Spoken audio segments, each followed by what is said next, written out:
Hi students, in this class we are going to learn about natural resources. In the natural resources, last one is there that what on the basis of ownership is there. So on the basis of ownership, individual resources are there. So what do you mean of the individual resources? Example, farmer is there, farmer having land.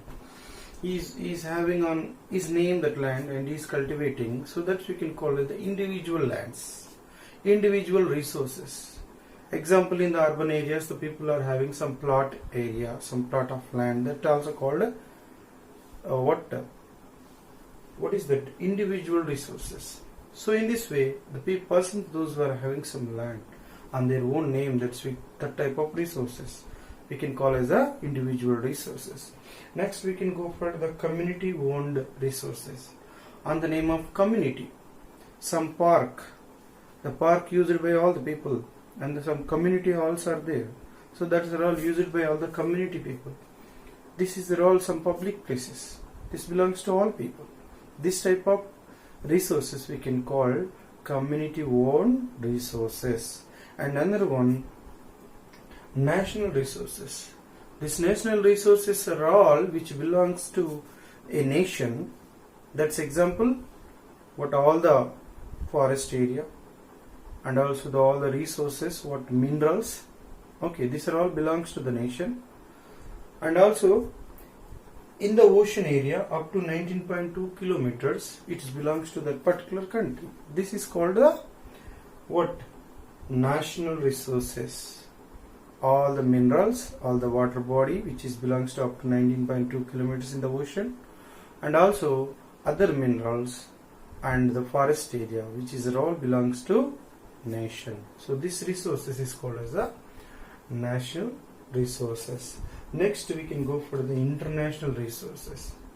Internationally, so that belongs to all people, but that outside 200 kilometers in the ocean outside 200 kilometers, that's all under control of the international institutions. If anybody want to use that, they have to take the permission from the international institutions. So this is about on the basis of ownership. This up to here, natural resources are completed naturally, which comes on the earth, and in many ways we saw in the previous class. That's all we are calling as the natural resources. Next, we are going to see about the man-made resources. What resources? Man-made resources.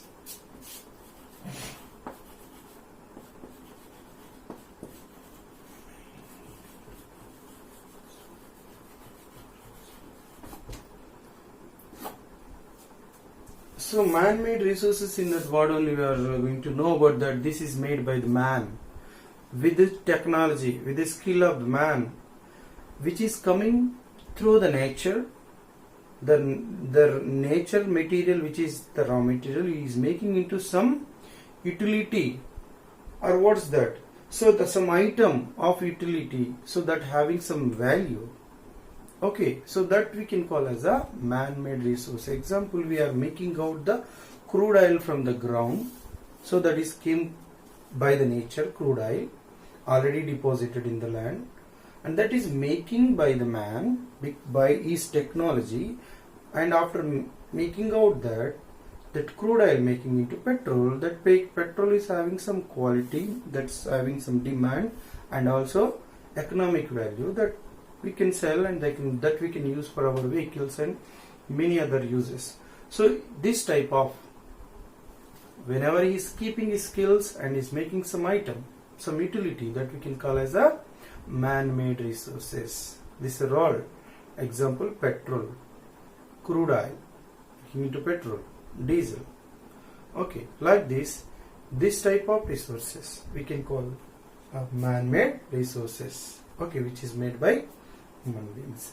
And next resources we can call as the human resources.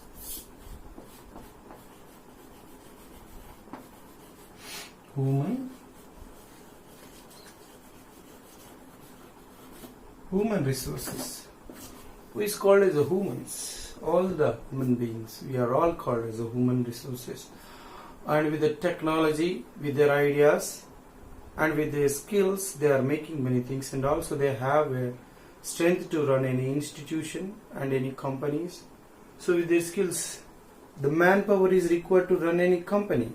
So without manpower we can't run that company. So skilled people requires, labor requires, okay, to break the raw material purpose.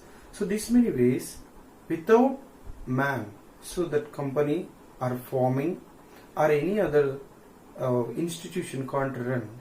So the human being, a man must be there. Without man we can't run any institution. That's why the man is calling as the resource, that human resource. Okay, that's human resource. We are also called as a resource because we are using there our technology and our what thoughts and ideas are keeping in into what to make something that must be utility, that must be useful by others. So in this way, human beings also calling as a resource. So that's why human resource have capacity to run any institution. That's why we are calling these human beings are on human resources. So which country having human resources much? Which country having the good skilled human resources, good skilled people, good ideas people, good educated people? That country we can call that is that can develop easily because the human resource, good human resources are there.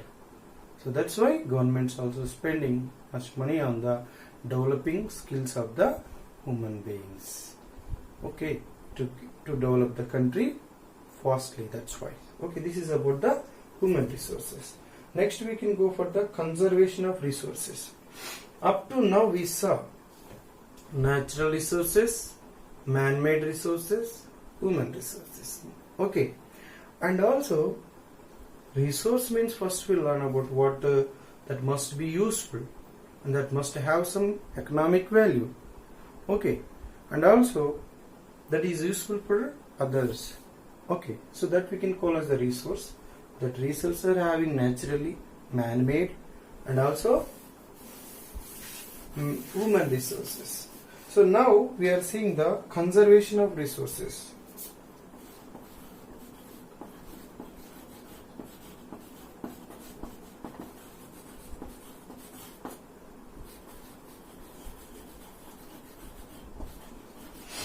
Conservation of resources. What do you mean of the conserve means to protect.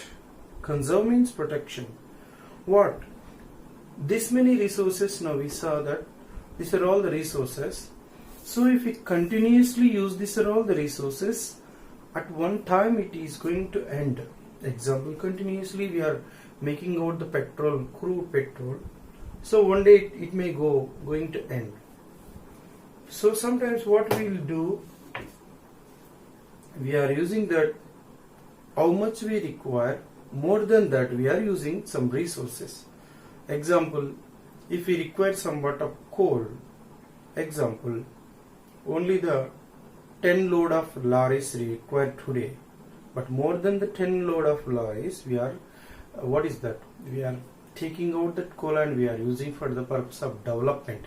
On the name of development we are using the raw material much, and more than the required we are using. More than the required is nothing but that is useful, that is required, but whatever the resources we are using, that we must protect for the next generation. We have to conserve that. Okay, on the name of development we are using all the resources, whatever we said now, crude oil, coal, okay, iron, these are all the minerals we are using abundantly. So while using that, what happened, that's all the resources are going to end one day. So that resources must be protected and conserved for the next generation. We have to fulfill our needs now, and also we have to conserve that resources for the next generation. So today how much we want to need, how much we need the resources, that much only we used to take that.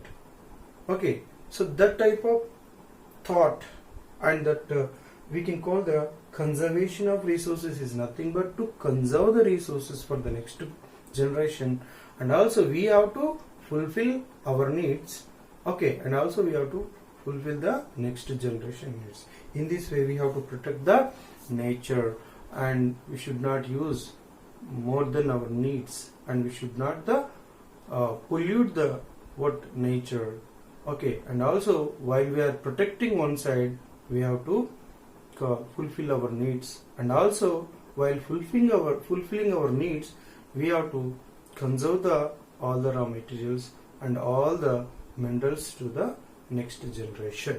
Okay, so this we can call as a conservation of resources. Thank you so much, Nuna. And then this is up to here. This lesson is completed, and in the next we are going to see some questions I will give to you. So on that you have to answer some fill in the blanks and questions. Okay, so up to this complete. Thank you so much.